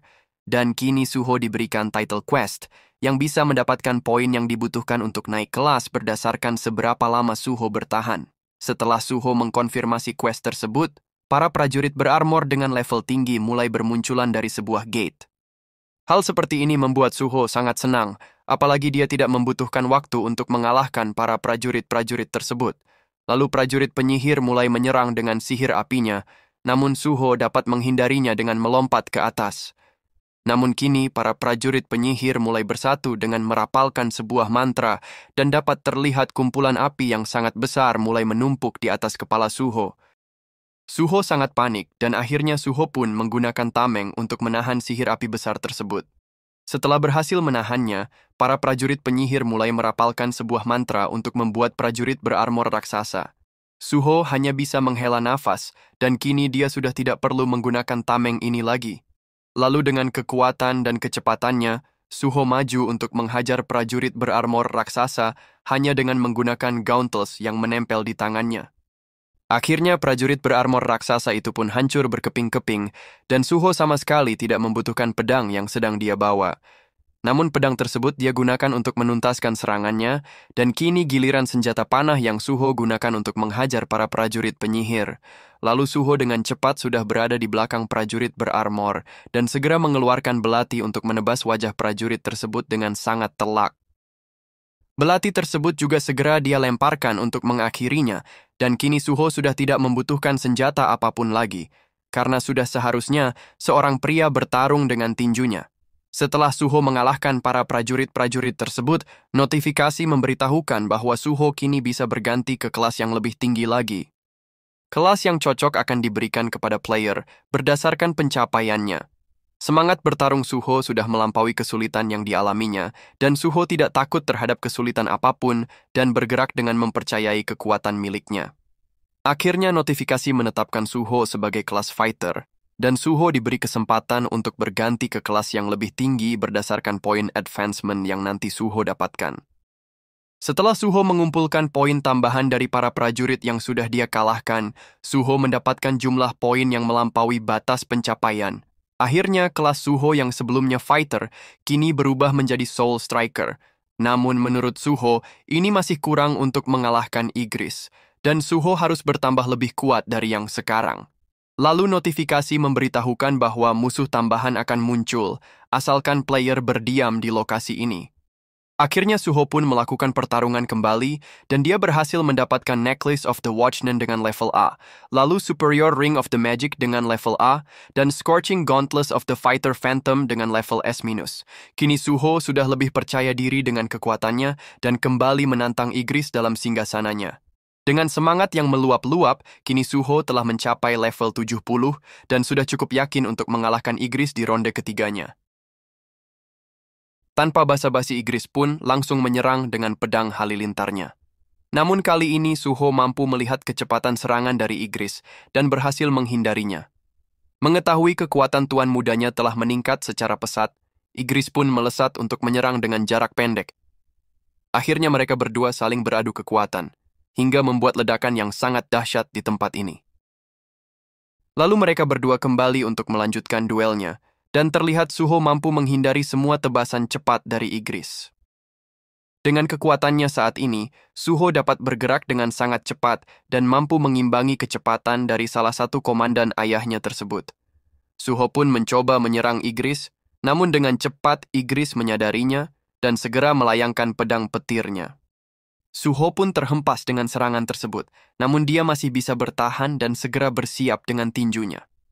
Dengan kecepatannya, Suho kembali beradu serangan dengan Igris. Dan kini Igris akhirnya mengetahui kekuatan tuan mudanya tersebut, meskipun kekuatannya itu belum mencapai 100%. Sekarang Suho tahu, dengan melawan Igris setelah dirinya menaikkan levelnya, Igris masih lebih kuat dari perkiraannya. Status Igris sudah berbeda dimensi, dibandingkan dengan prajurit biasa yang muncul terus-menerus. Dalam kata lain, Igris itu sudah di luar nalar. Dan jika Igris sudah di luar nalar, maka Suho pun juga bisa dibilang begitu. Mungkin Suho tidak tahu dengan aturan game ini, tapi Suho sudah diberikan status tambahan dari level pertama, membuatnya bisa mengalahkan para prajurit tanpa kerepotan. Kalau dilihat dari statusnya yang bertambah 1 setiap dirinya naik level, maka statusnya yang sekarang ditambah dengan bonus, maka saat ini statusnya lebih dari 70, dan itu setara dengan level 110. Dan itu adalah tambahan status kemampuan dari warisan sang Shadow Monarch. Igris merasakan potensi dari tuan mudanya itu benar-benar sangat besar. Mana dan bakat bawaan dari sang raja yang sudah menjadi satu dengan makhluk divine, dan juga sebagai Hunter Awakened peringkat S yang terlupakan dari sejarah. Suho dapat mengeluarkan kekuatan yang sebesar ini, meskipun dia itu tidak tahu tentang dari mana asal kekuatannya tersebut. Dengan ini akhirnya Igris mengakui kekalahannya dengan tuan mudanya. Bahkan pedang dari Raja Iblis Baran bisa hancur oleh serangan dahsyat dari Suho. Lalu dengan senangnya, Suho meluapkan kemenangannya dengan berteriak dengan lantang, dan kini levelnya naik dengan sangat pesat. Setelah berhasil mengalahkan Igris, sebuah gate muncul kembali, dan Suho berpikir kalau itu adalah jalan keluarnya. Namun setelah memasukinya, Suho dikejutkan dengan pemandangan seperti Menara D di distrik Songpa. Namun perbedaannya adalah menara tersebut sedang terbakar saat ini. Lalu Suho segera disambut oleh Cerberus, sang penjaga kastil iblis di sini. Cerberus yang melihat Suho langsung teringat dengan Jinwo yang saat itu sudah mengalahkan dirinya. Sontak Cerberus pun berkeringat dingin dengan hal tersebut, lalu Suho hanya melewatinya dan menganggap kalau ini bukanlah seekor monster, namun itu hanyalah sebongkah patung, dengan tampang yang sangat beringas saja, ucap Suho. Lalu Suho segera memasuki kastil iblis tersebut, dan dia melihat seluruh kota yang sedang terbakar dengan suasana yang mencekam. Para monster di lantai ini juga sudah menyambut Suho sebagai musuh utamanya. Mereka dengan ganasnya mulai mendekati Suho untuk menyerang. Namun ternyata para monster di sini langsung dapat dihabisi oleh Suho dengan sangat cepat. Suho pun sangat terkejut dengan kekuatannya yang sangat besar. Bahkan lantai 10 dapat dengan mudah dia selesaikan. Begitu juga dengan lantai 20, yang monster-monsternya begitu lemah menurutnya. Lantai 30 juga Suho bereskan. dengan hanya mengeluarkan beberapa pukulan terhadap bos di lantai ini. Kini Suho sampai di lantai 50, namun para monster masih begitu lemah di hadapannya. Bertarung pun menjadi sangat membosankan, bahkan bos di lantai ini mati dalam beberapa serangan dari Suho. Lalu Suho mulai berpikir, apakah levelnya naik terlalu cepat setelah mengalahkan kesatria hitam Igris itu? Peta di sini sangat luas, dan seharusnya Suho bisa menyelesaikan satu lantai per jamnya kalau dia serius mengitarinya. Bos lantai atas pun menyaksikan Suho yang bisa naik secepat ini tanpa membawa pasukan sama sekali. Bahkan saat ini Suho sudah menyelesaikan lantai 87 dengan sangat mudah. Setelah beberapa waktu kemudian, Suho pun akhirnya sampai di lantai 100. Namun dia dikejutkan dengan monster yang sepertinya tidak ingin melakukan sebuah pertempuran. Dia adalah Esil yang klannya sudah Jinwo berikan posisi sebagai klan yang menduduki lantai tertinggi di Kastil Iblis. Tanpa basa-basi Suho pun akan segera mengakhiri ini karena waktunya sangatlah berharga. Namun Esil segera menghentikannya dan berkata kalau sang monark saja dulu masih sedikit kesulitan untuk mencapai lantai 100 ini. Namun siapa sangka monark muda bisa sampai ke sini dengan begitu mudah tanpa membawa pasukan. Suho cukup bingung dengan penjelasan dari Esil. Namun menurut Esil itu bukanlah apa-apa dan Esil pun segera memperkenalkan dirinya. Suho juga menanyakan, apakah sudah tidak ada yang lain lagi? Lalu Esil pun membenarkan ucapan dari Suho, dan lantai ini dulunya adalah tempat Raja Iblis sebelum dia dikalahkan. Namun kini klan Radirullah yang menempatinya, setelah kekalahan dari Raja Iblis Baran tersebut. Lalu Esil ingin merayakan kedatangan pertama monark muda, dengan mengadakan sebuah pesta dengan jamuan besar. Namun Suho melihat sebuah portal yang muncul kembali, dan Esil pun menjelaskan kalau itu adalah sebuah gate yang menuju ke dimensi lain, dan itu bukan termasuk dalam kastil iblis ini. Akhirnya Suho mengetahui kalau portal ini adalah sebuah gate dan akan pergi ke sana. Namun Esil ingin sekali menjamu Suho setelah sampai di sini, tapi Suho masih di bawah umur dan tidak ingin menyentuh minuman keras. Akhirnya Suho memberikan salam perpisahan dan akan melakukannya beberapa tahun lagi kepada Esil.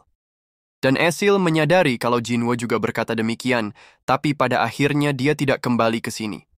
Sudah 60 tahun sejak kastil iblis dibiarkan begitu saja, dan para shadow hanya memanggilnya untuk membuat patung Jinwo dengan anaknya. Namun Suho akan terus mengingat Esil dan klannya, membuat Esil akhirnya merelakan Suho pergi dari sini. Setelah Suho memasuki gate ini, dia dikejutkan dengan banyaknya semut-semut berukuran besar. Suho pun kabur sambil menghabisi beberapa dari monster semut, namun mereka itu tidak ada habisnya.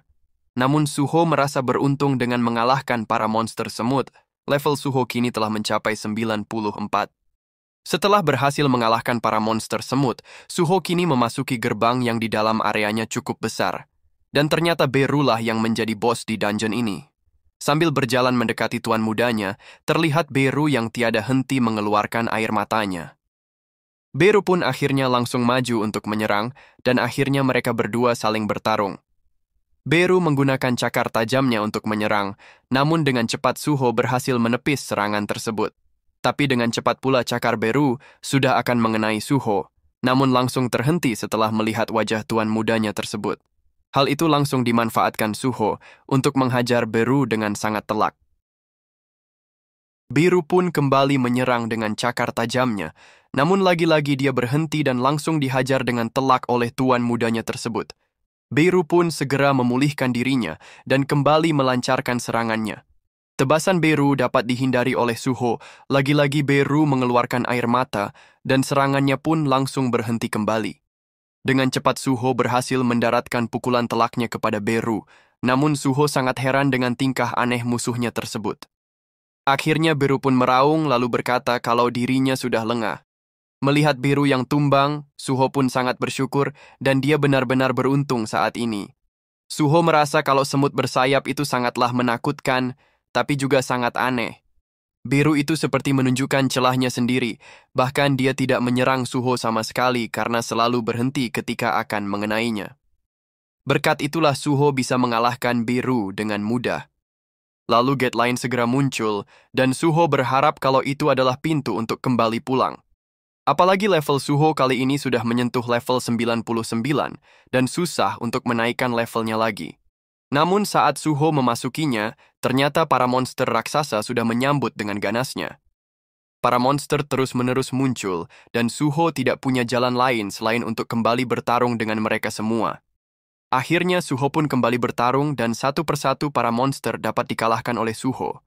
Namun monster lain terus berdatangan seperti halnya hujan lebat yang tiada henti-hentinya. Lalu giliran monster orcs dengan tunggangan beruang monster juga tidak luput dengan serangan mematikan dari Suho. Bahkan kali ini para monster datang menggunakan pasukan naga di udara. Namun Suho masih memiliki kemampuan untuk melawan mereka di udara dengan mengandalkan kecepatan untuk menghabisi mereka semua. Setelah itu, kini monster Titan dengan tubuh yang sangat besar mulai muncul. Bos Titan berkata, kalau sudah 30 tahun, sejak terakhir kali aku bergabung dengan pasukan dari Land of Repose, dalam permainan yang hanya boleh diikuti para ranking marshal. Dan dilihat dari dirinya yang diizinkan untuk ikut dalam wujud ini, itu berarti Bos Titan sudah meninggalkan kesan baik pada sang raja sebagai seorang prajurit. Bahkan lawannya yang kali ini adalah tuan mudanya, dia tidak akan memberikan kelonggaran seperti para komandan lainnya. Lalu dengan cepat tuan mudanya tersebut sudah berhasil mendaratkan pukulan kerasnya kepada Bos Titan. Suho juga dengan cepat segera menghabisi para monster Titan lain dengan kecepatan yang sangat luar biasa darinya. Lalu kini giliran Kiba yang datang dengan tongkat barunya, dan dia langsung menggunakan sihir anti-gravitasi untuk menekan tuan mudanya, bahkan para monster lainnya ikut terkena efek tersebut. Suho merasakan tekanan seperti ini, rasanya itu seperti ditekan oleh kekuatan yang luar biasa besar. Suho yang melihat Kiba, yang melakukan serangan ini, berpikir bahwa mereka yang memiliki wujud bayangan adalah para bos yang memerintahkan para monster di sini. Suho pun berencana akan mengincar Kiba terlebih dahulu, namun seketika itu juga 3 monster naga bayangan super besar sudah muncul dengan serangan mereka. Serangan api dari mereka membuat ledakan api yang sangat besar. Namun Suho mampu bertahan dan segera menyerang para Shadow Naga dengan kecepatannya. Suho terus-menerus menyerang para Shadow Naga hingga mereka bertiga akhirnya dapat dikalahkan. Lalu Suho menyerang monster yang menunggangi seekor monster naga agar dapat mengendalikannya untuk menyerang Kiba terlebih dahulu. Namun Kiba sudah bersiap dengan sihir api super besar, menggunakan tongkat yang baru didapatkan. Serangan tersebut bahkan sampai membuat gunung di sana sampai hancur, dan ledakan dahsyat pun segera terjadi. Hal tersebut membuat Suho sangat terkejut, dan Kiba sangat senang karena dirinya terlihat lebih keren dengan tongkatnya sekarang. Akhirnya Suho pun memutuskan untuk menyerang para monster lain terlebih dahulu. Dengan ini, Suho berharap bisa mengurangi jumlah para monster yang sangat banyak itu. Namun ketiga Shadow Naga sudah bangkit kembali, bersama dengan para monster Shadow lainnya. Lalu Bos Titan kembali berkata kalau tidak mungkin tuan mudanya itu bisa mengalahkan dirinya dengan serangan seperti itu. Namun Suho dengan cepat kembali menghajar Bos Titan yang dirasa terlalu banyak bicara tersebut. Bos Titan merasa kalau dirinya sudah sampai sejauh ini berkat kerja keras diam-diam setelah bergabung dalam pasukan sang raja. Meskipun tidak ada satupun pasukan Shadow yang mengingat dirinya, Bos Titan akan meninggalkan kesan dan bukti kesetiaannya pada rajanya tersebut.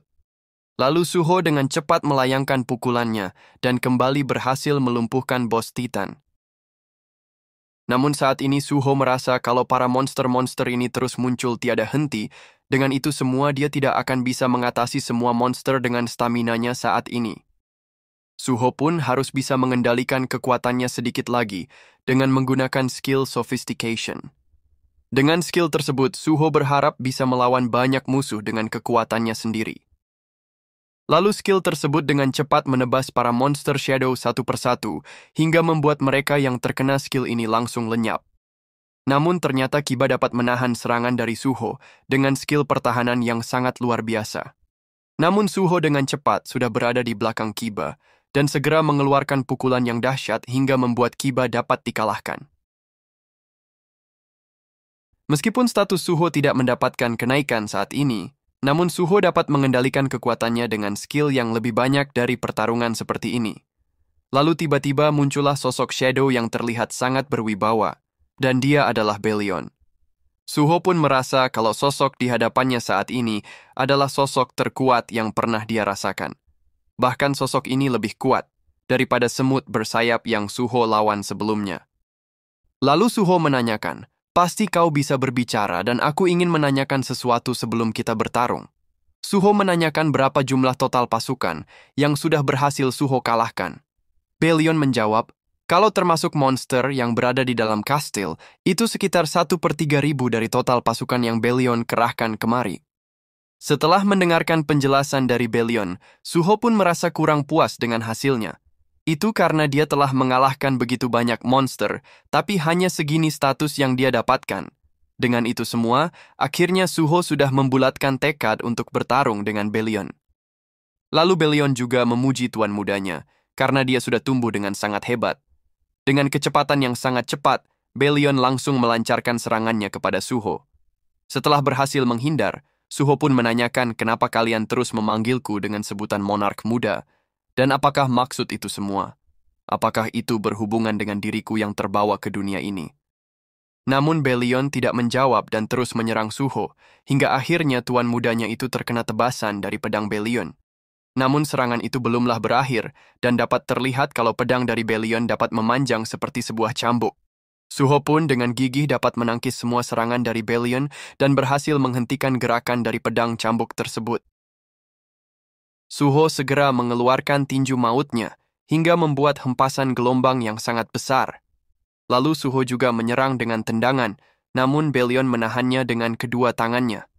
Melihat adanya celah di bagian perut Belion, Suho pun segera melayangkan pukulan dahsyatnya dan berhasil mengenai Belion dengan telak. Belion pun terhempas cukup jauh dengan pukulan dari tuan mudanya tersebut. Namun Suho merasa kalau Belion itu tidak mungkin akan kalah dengan serangan seperti ini. Lalu Suho berkata, "Jika kita berdua terus bertarung, aku merasa kalau pertarungan ini akan berlangsung semalaman." Suho juga tahu kalau Belion itu bukanlah raja di tempat ini, dan para shadow di sini adalah makhluk palsu menurut Suho. Dan raja yang sebenarnya itu adalah seseorang yang sedang berada di atas dengan tunggangan naga di sana. Lalu sang raja yang sudah mengetahuinya langsung turun dan bergegas menyerang Suho. Mereka berdua pun saling beradu senjatanya masing-masing hingga membuat gelombang yang sangat besar.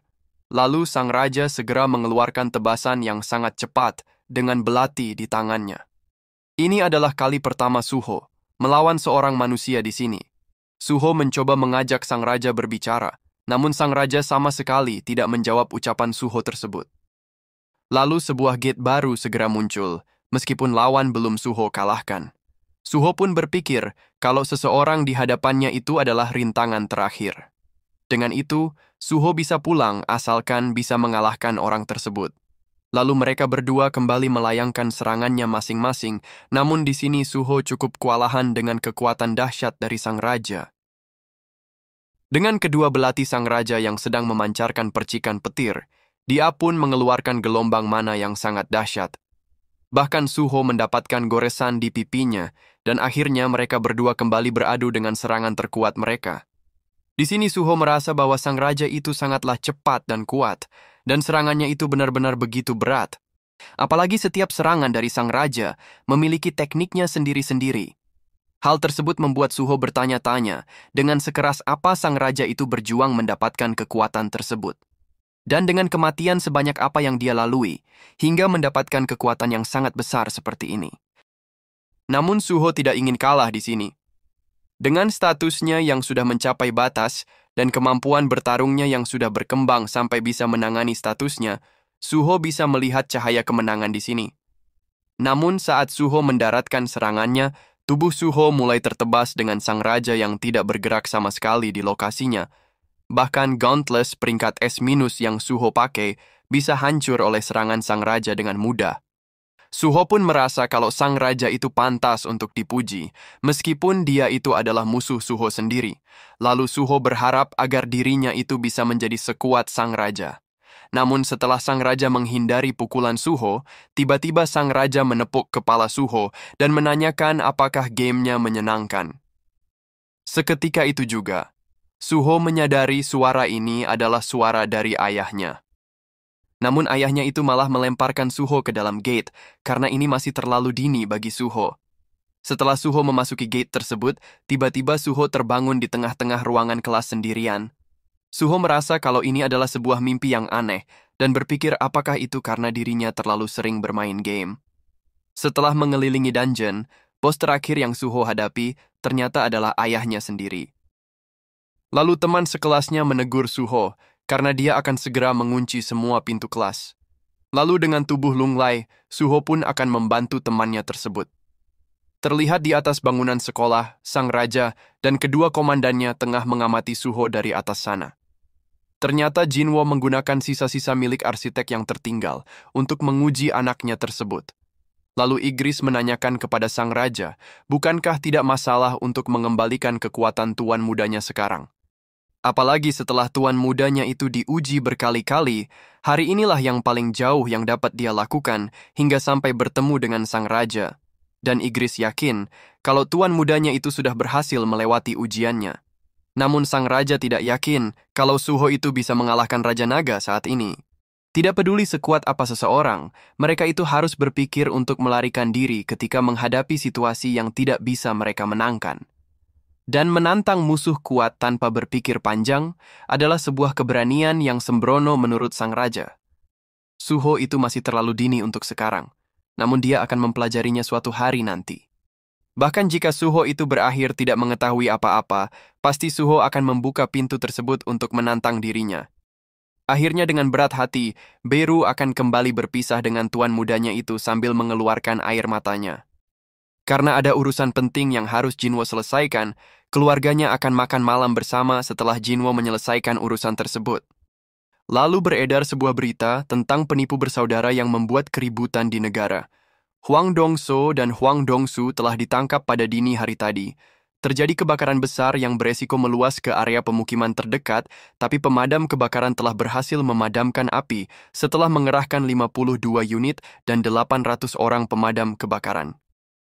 Baek Yonho yang menjadi salah satu pemadam, dipuji oleh seorang senior yang tidak lain adalah ayah Jinwo yaitu Sung Il-hwan. Dia adalah orang yang luar biasa karena masih punya tenaga setelah bekerja dengan begitu keras. Baek Yonho akan menjadi orang hebat seperti seniornya tersebut suatu hari nanti. Lalu dia melihat sesuatu yang sedang terbang di langit, dan Sung Il-hwan pun menjawab kalau mungkin itu adalah pesawat terbang. Di tempat lain di perusahaan game virtual, Yo Jinho sebagai pemilik perusahaan tersebut sangat senang karena istrinya itu sedang hamil. Para karyawannya pun memberikan selamat kepada pimpinannya tersebut karena akhirnya Yo Jinho akan menjadi seorang ayah. Lalu Yo Jinho akan memberikan nama game barunya itu dengan sebuah judul Beautiful World. Namun para karyawannya memohon agar pimpinannya itu memikirkan kembali nama tersebut karena takdir perusahaan ini bergantung pada game ini. Para karyawan menjelaskan kalau pimpinannya itu terlalu asal-asalan dalam memberikan sebuah nama pada game sebesar ini. Namun menurut Yo Jinho, nama gamenya tidaklah seburuk itu. Lalu Yo Jinho memberitahukan agar para karyawannya itu tidak perlu khawatir karena investornya sudah benar-benar matang untuk bergabung dengan perusahaan ini. Investor ini punya nama besar di industri ini dan dia adalah Choi Jongin yang memutuskan untuk berinvestasi pada game ini. Kemampuan dari Yo Jinho telah menjadi berita utama pada sebuah majalah. Kisah menakjubkan seorang pebisnis muda sukses yang menolak warisan dari ayahnya yang sangat kaya raya. Dan ayah Yo Jinho sudah melihat berita dari anaknya, sangat terkesima dengan perusahaan game yang dibuatnya. Apalagi dia sudah tidak sabar untuk segera melihat cucu dari anaknya tersebut. Di sore harinya terlihat Suho dengan temannya yang sedang pulang setelah dari sekolah. Suho sepintas melihat ke arah langit, namun dia tidak menemukan apa-apa di sana. Lalu Kaisel pun muncul di suasana indah sore hari, bersama dengan sang raja beserta istri tercintanya. Chahain merasa kalau sudah lama sekali, semenjak terakhir kali melihat pemandangan secantik ini. Lalu Jinwo memberikan hadiah ulang tahun pernikahannya yang ke-16 untuk istri tercintanya tersebut. Jinwo pun menyuruh istrinya untuk pulang terlebih dahulu, dan dia akan kembali secepatnya. Namun Chahain menegaskan kalau suaminya itu harus kembali secepatnya dan dia akan menunggunya di rumah. Dengan senyuman dari Jinwo, akhirnya istrinya segera pulang diantar oleh Kaisel. Lalu sebuah gate besar langsung muncul dan Jinwo pun berkata Kalau dia bilang makhluk dengan kekuatan luar biasa akan seperti magnet yang menarik hal-hal mengerikan dari dunia lain. Dan akhirnya sang raja segera memanggil para pasukan bayangan miliknya untuk bersiap-siap dalam sebuah urusan penting.